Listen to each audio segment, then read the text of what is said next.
So many interesting things you bring up here. That's really good. So perhaps I'd like to dive in a bit more about the merger and acquisitions.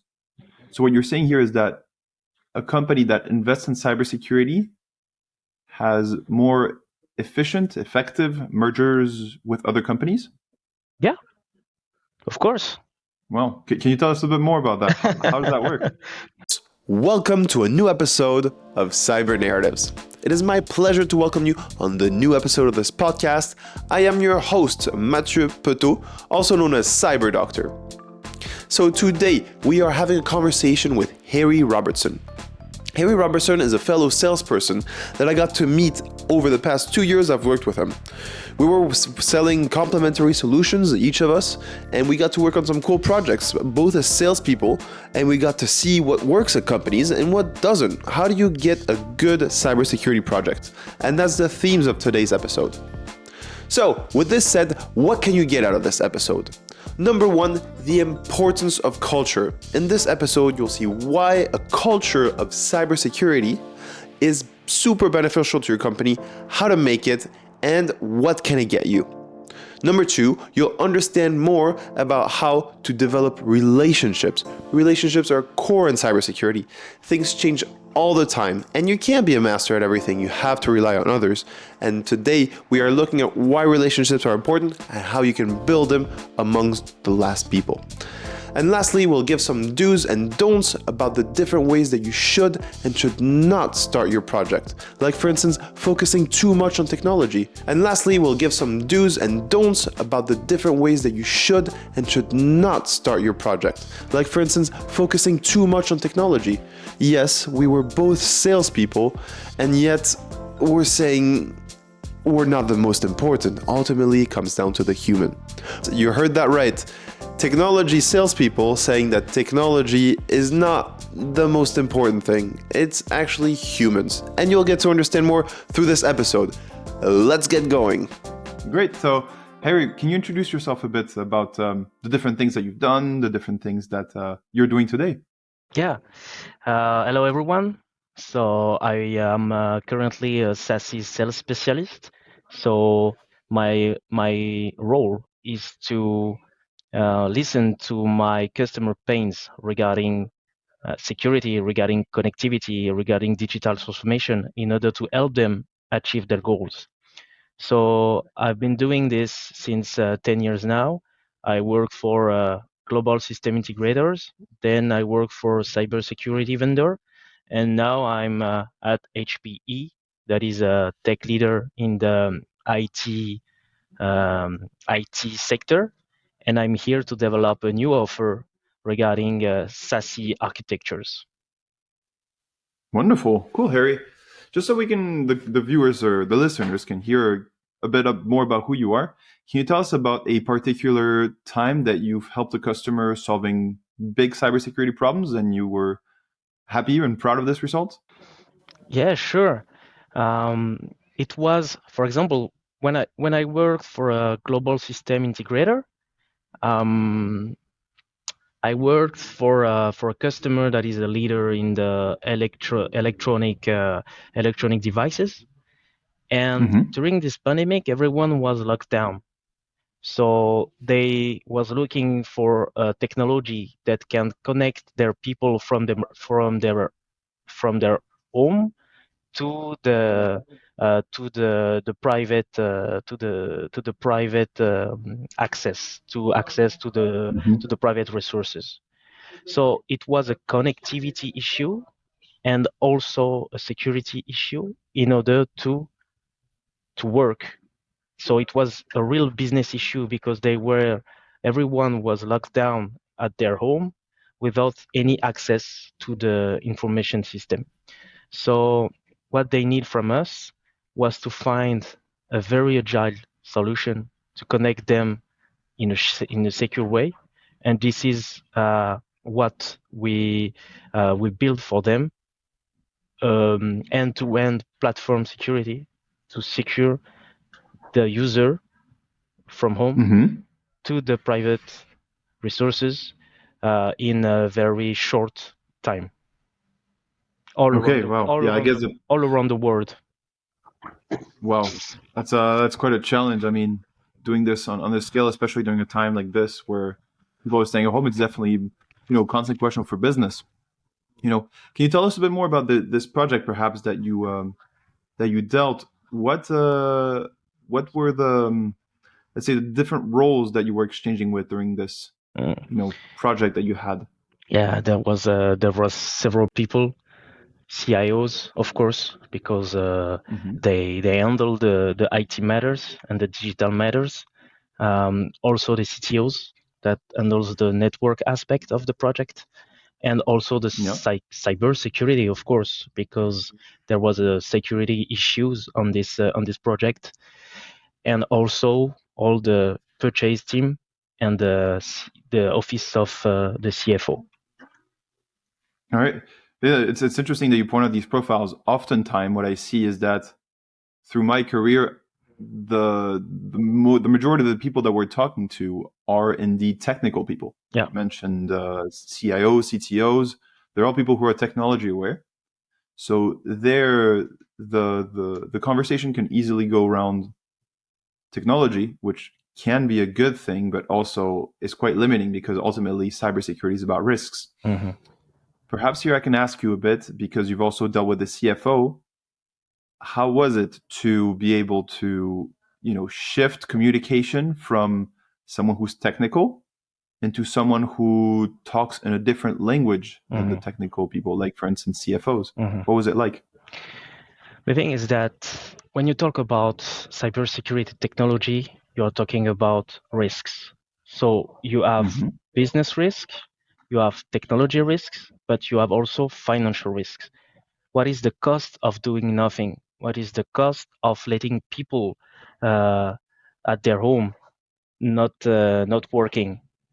So Mm-hmm. the idea was to figure out what is the impact of doing nothing, what would be the cost, and what is the urgency of investing at this short term. Okay, so it's all about talking about the risk. I see. Can I understand if you don't want to share it, but do you know how do you come up with these calculations to see how much time would impact, how a cyber attack Mhm. would impact the financial risk of a company?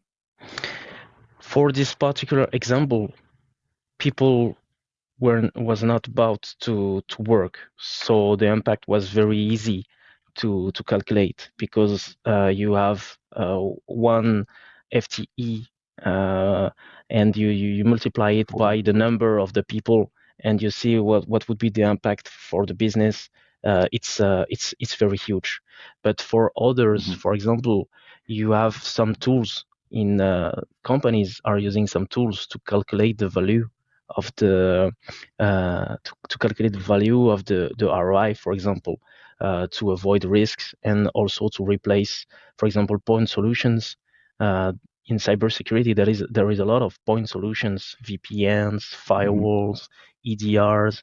Those point solutions can be replaced by platform that are in the cloud, and there is a value in it, because you replace point solutions, but you also avoid business risks, but you also avoid complexity of managing all those point solutions. And if you avoid complexity, you avoid time consuming of all the FTEs you have. So there is a lot of items and drivers you can bring to CFOs: time, Mm-hmm. um, um, risks, and cost of doing nothing. There is a lot of things to make CFOs aware of the importance of good purchase in cybersecurity and network. For sure. Yeah, I agree with that. Definitely. Usually we just talk about the risk factor, but the increased productivity and usually the decrease. Just to clarify, point solutions are solutions that fit one need specifically and don't necessarily have, let's say, are adding complexity, like you said, Harry. Yeah, So, correct. of course, having one global solution is more helpful in these terms than having many point solutions that increase complexity. Yeah, So, correct. it's usually a gain of efficiency. So, Yeah, I mean it's a very good point. I think we're talking about different profiles here, which is sometimes we often talk about the fact that CFOs don't necessarily understand the full technical scopes of cybersecurity, but I think a lot of what's happening is also the technology folks are not understanding the full complexity Mm. of the financial points. Mhm. I'm curious about this, Harry. Did you ever face a situation where you're like, yeah, the people that I'm talking to right now don't necessarily understand the financial implications either? Mhm. And the thing is that we need to educate the technology people with the business implication of the technology they are looking for. And this is what I would advise to my future customers is to talk with the CFO, talk with the business people, talk with everyone within the company and collaborate with them to see what would be the implication of a bad user experience. What is the implication of a not automated process? What is the implication of doing nothing if, for example, it takes 2 days of a FTE to complete a process?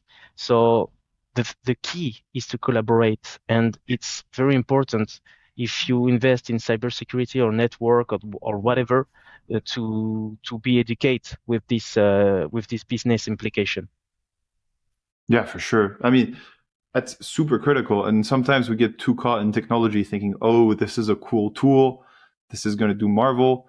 But ultimately, if you don't understand how the business runs, it's super hard to find the proper tools in order to solve these business problems, right?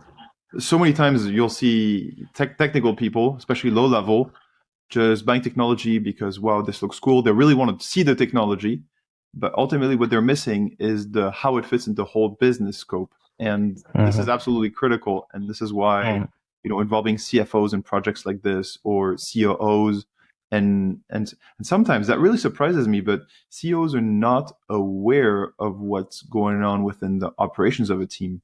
Let me give you an example. Once I was working with a company that was undergoing a digital transformation, which you talked about. It's all about optimizing, Mhm. Mhm. and they had different agencies that were doing different tasks, all the same tasks, but they had different points of sale, right, in different areas.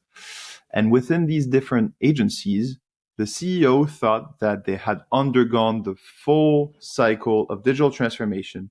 Not Yeah. He thought that none of the processes were paper, and yet I spoke to a lower level IT person and said, no, these guys definitely still have paper. So it's funny to me that CEOs do not know what's going on down in the field a lot of the Mhm. time. And this has impacts on the calculations because he didn't realize that was an important factor because your reliance on IT ultimately decides how important your IT is and comes into factor when calculating risks, right? Mhm. So it surprises me that CEOs sometimes are not aware of this type of thing within the organization. Perhaps they Mhm. don't realize how it can be important on a risk factor, right? That's why, as a salespeople, you have to be the link between all the organization within your customer organization.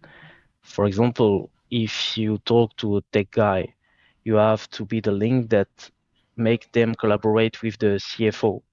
Um, you have to find people that can be your sponsor or your champion in order Mm-hmm. to help you to navigate within the organization, to meet the CFO, to meet the CEO, and crunch all the data that you qualified and make all the data accurate. You see, then as soon as you have the accurate data, the better you have the ROI calculation, and you can make them collaborate and be agree of all the information you give. So you won't meet this problem again. You see? Mm-hmm. Yeah, it's super true. Super true. It's all about aligning. And because I don't know about you, Harry, but I feel like in our jobs, we're not necessarily fighting the competition a lot of the time. Most of the time, we're combating the right for a budget a lot of the time for distinguishing, and therefore what you say becomes especially relevant. Yeah. And what I always saying is that our main competitor is the statu quo, Mm-hmm. the thing that they want to stay in their current state because they don't want to move, because it's difficult to get the budget. And if you do the right action, the if you execute the right plan with getting everybody on board in your project, it will be 100% more efficient. Yeah, I agree. It's all about finding the right agreement. So perhaps Eric, here we can ask a bit about more about the the advice that you give to. Let's start with the CISOs, Chief Information Security Officer. Yeah. How do you? How can they better evaluate and select cybersecurity solutions that align with their strategic goals? So the main focus would be what are the strategic goals, Mm-hmm. and how can I figure out the right use cases and what would be the right solution for these use cases.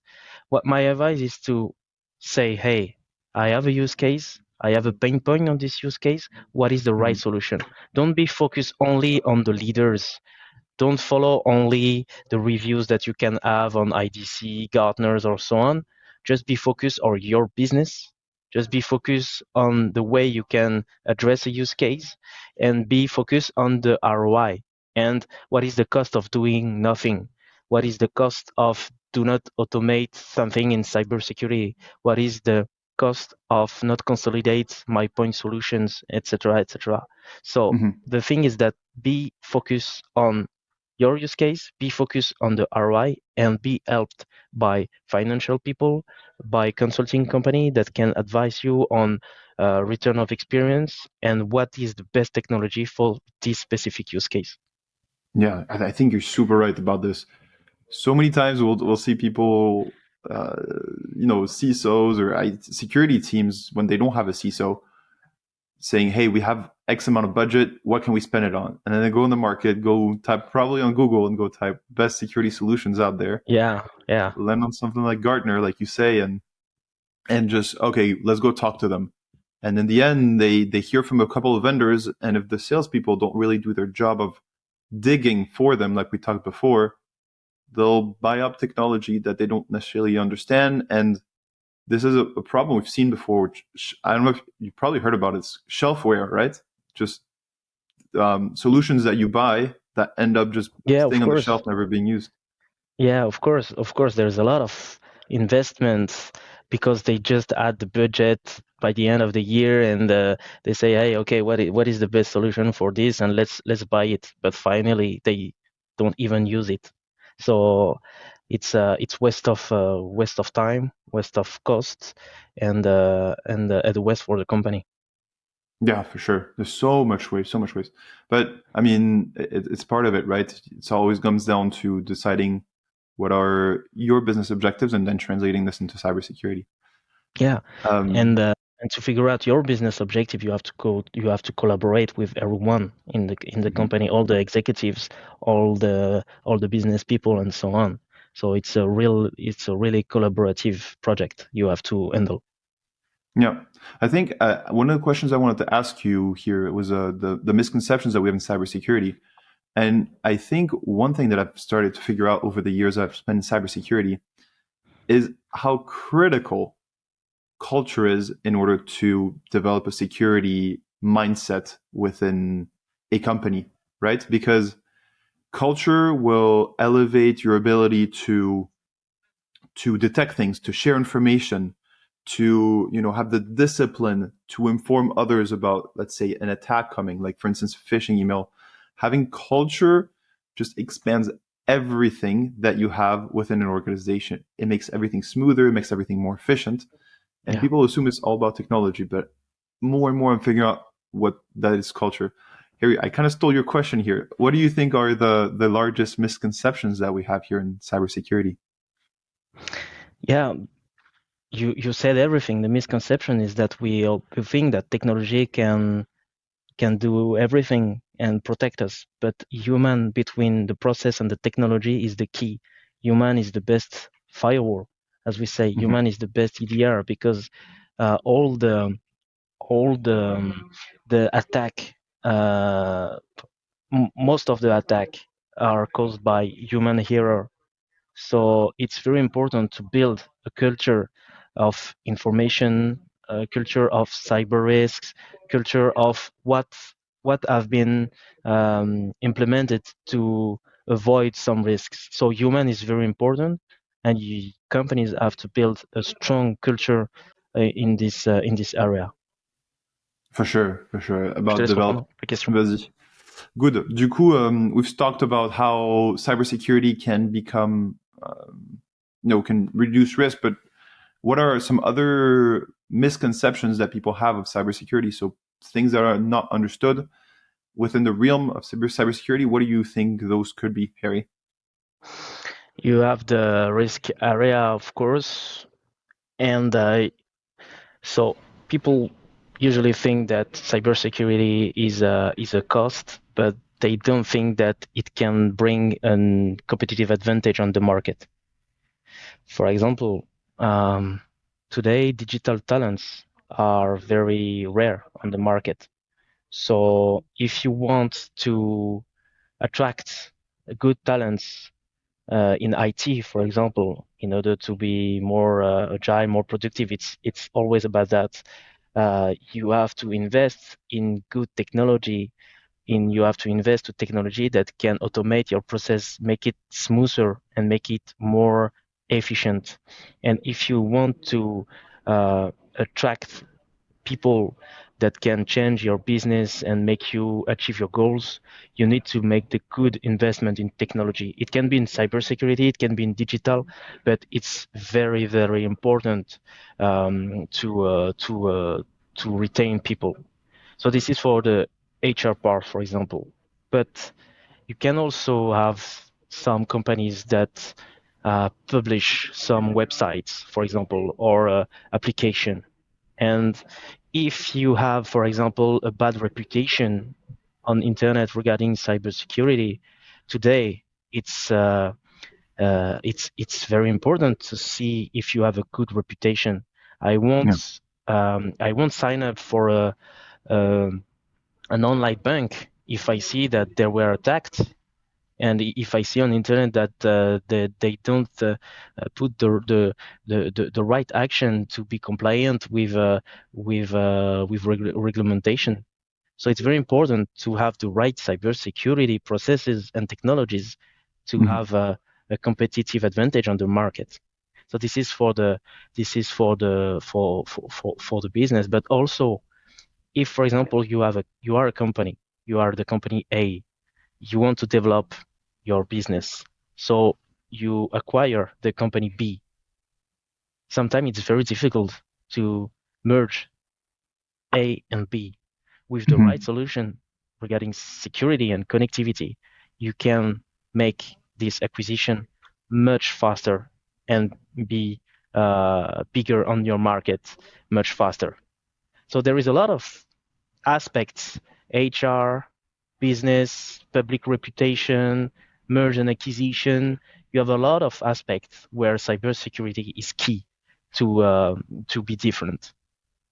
So many interesting things you bring up here. That's really good. So perhaps I'd like to dive in a bit more about the merger and acquisitions. So what you're saying here is that a company that invests in cybersecurity has more efficient, effective mergers with other companies? Yeah, of course. Well, can you tell us a bit more about that? How does that work? Yeah. For example, you are the company A. You are using the A system. You acquire the company B that is using the B system. To make those two systems collaborate and communicate, it could be very hard. It could be very tough. It could be a very huge project that can take time. Sorry.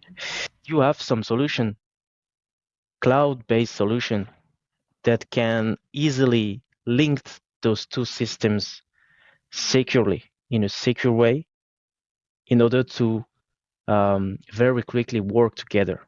you don't have to invest in other solution A or other solution B. You just have to invest in solution C to make them work together in a secure way. This is the first the first step. Work together. Be on the same directory. Be on the same um, um, uh, cyber access system, and so on. So since once you can work together, you can have some technology, cybersecurity technology that can protect your data. Imagine you can imagine the guy of the company B that is not agree with the merge and acquisition. He wants to leave, and before leaving, he wants to steal some data from A and B because A and B can work together. What do you have to protect those data? Because data is key today to have a to have a differentiation on the market. So you have to bring this data protection in a very quick way because you cannot control all the humans in the organization. For sure. Yeah, this is why again we talk about culture and having the right policies overall, working with everyone. No, it's very true, and I think right. I mean, if you're a company that wants to get acquired, let's say you're a startup at that phase, and you feel like it's the right time, investing in your IT can be a way to, let's say, make yourself more attractive, right? Because you can then make it easier for whoever will acquire you Of to course, yeah, integrate the IT there. So, and if you're an acquiring company that you have a, let's say, a lot of cash flow and you want to reinvest that, having the proper tools and the proper IT to standardize things, like yeah, maybe if you don't have to have the same solutions, maybe you can have this trying to connect it in certain ways, then it will make you much more efficient in getting the synergies that you're trying to achieve through this acquisition. definitely. So big time, big investments there, investing in it. And I think overall we can make this point, Harry, going one step further, that investing in IT is investing in security. Because Yeah, yeah, go ahead. in it's more and more relevant in 2024 because today everything is on internet. Mm-hmm. Internet is the new network. We are talking right now on internet. We are not on this in the same country. So internet is the new network. Internet is the new way of working. But internet is a huge source of cyber attack. So all the technology, all the IT technology are connected to internet. So all the technology are exposed. All the technology have linked with internet. So all those technology can be hacked by someone. That's why as soon as you invest in IT, you have to invest in security to avoid the risk of being on internet. This is 2024. Everything is on internet. Internet is the new network. If you don't take the step of securing internet, you cannot move on. You For cannot sure. be the company of tomorrow with the yesterday architecture. Yeah, no, for sure, for sure. No, the two go hand together. Like in Formula One, you can't win without having elite, like a very good car at least. So same with Yeah. technology. You can't move forward if security is dragging you back. So Harry, I've said we were both salespeople at the intro. Uh, so a good thing, let's say, what are some of the good practices where the company that you've worked with had really good results? What features? How do you recommend companies to interact with salespeople within the cybersecurity realm? What were some things that you like there? Mhm. Usually, when you buy something, when you invest in solution, you look at the technology and the use case, you look Mm-hmm. at the costs, and you look also at the relationship you can build with your partner, with your Mm-hmm. provider. So regarding the technology, as I said earlier, really you have to be pain focused. What is your pain? What is the implication of this pain? And what are the costs of those pain today? My advice is to be open to share pains, because when you share your pains, you can build the best solution and the best fit solution for your customer. This is the first point. Regarding the costs, sometimes even if you propose a um, very expensive solution, maybe there is an ROI somehow. So you have to get the right analysis regarding ROI and the value you can bring. So you have to collaborate with the CFO, you have to collaborate with the business teams, you have to collaborate with the CIO in order to get all the value the technology gives. And then the relationship. This is very important. Is the sales guy asking me the right question? Is the sales guy um, um, uh, involved in my challenges? Is the sales guy trustable? So when you invest in technology, you have to um, you have to own it to own it 3 years or 5 years. So it's very important to have the right vendor, the right provider. So my advice to all the clients is to say, hey, okay, are you a trusted advisor? Do you have the right do you have the right structure to help me developing my business, and do you have the scalability I need for the future? I think you're so right about this. Oftentimes we consider the technology aspect, saying, "Hey, we want to move into the cloud. Does this buyer have cloud?" So that's a key factor. It's a technology one. But the Yeah, one you mentioned, the one you talk about, which is about developing a relationship with a salesperson, is very important as well, because is it someone that you can trust? Not only the salesperson, but also the integrator. The yeah. people we talked about. Can you trust them to be there for you in 3 to 5 years? And that's a critical question as well. Harry, I wanted to ask you about something which is quite salesy, but I think it's important for customers to understand that we use these terms for ultimately the customer. Can you explain to us what is the difference between pain and implication of that pain? Pain, for example, is that these headsets make me give me a pain on my ears, so I, Mm-hmm. I cannot do my online meetings.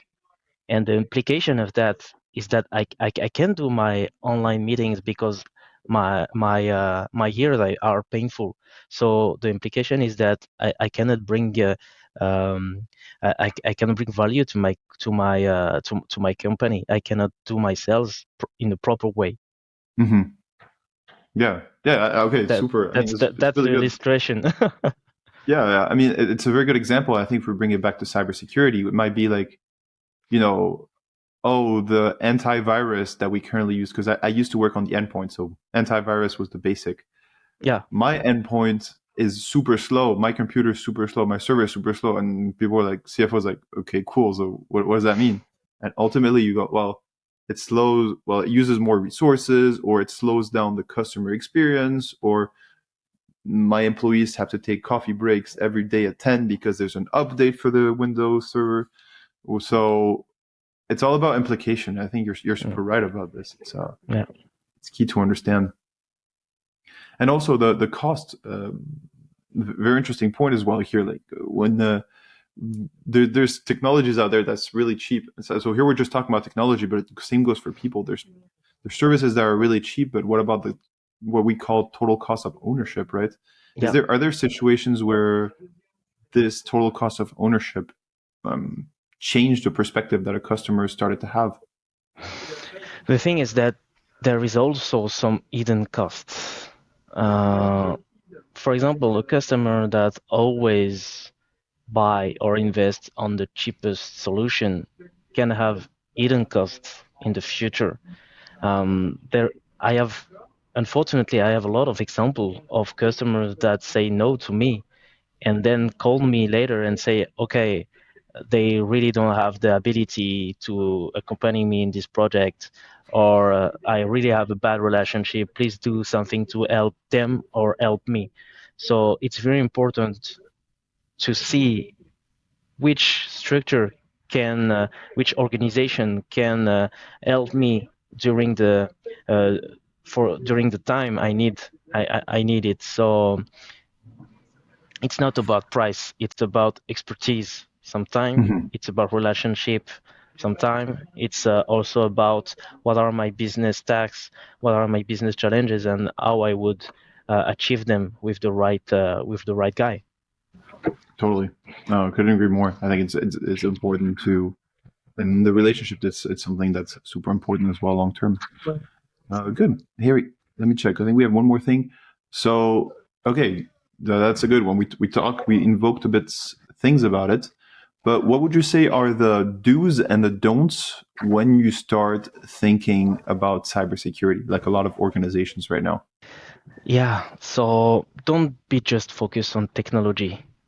Don't be focused on your own team that is very technologic team. Collaborate with the business teams, collaborate with the CFOs, collaborate with the CEOs in order to make impact on the business and the development. So this is the first thing. Then don't be focused on only with the cyber risk. Be focused on the business risk of doing nothing. So Mm-hmm. this is very important. Also, be focused on working with people that can advise you in the long-term relationship. Work with people that have the ability to help you and to troubleshoot everything when you need, and to accompany you in the scalability you may need. So it's about technology, it's about people, and it's about also cost. But regarding cost, be focused on the value the technology can bring you, and be focused on the ROI that the technology can bring you. And the ROI is based on the cost that you can save and the business value added you can have on your market. Wow, great stuff, Harry. I'd love to end with this. Good. Thank you so much for coming on the podcast, Harry. Yep. Thank you, Mathieu.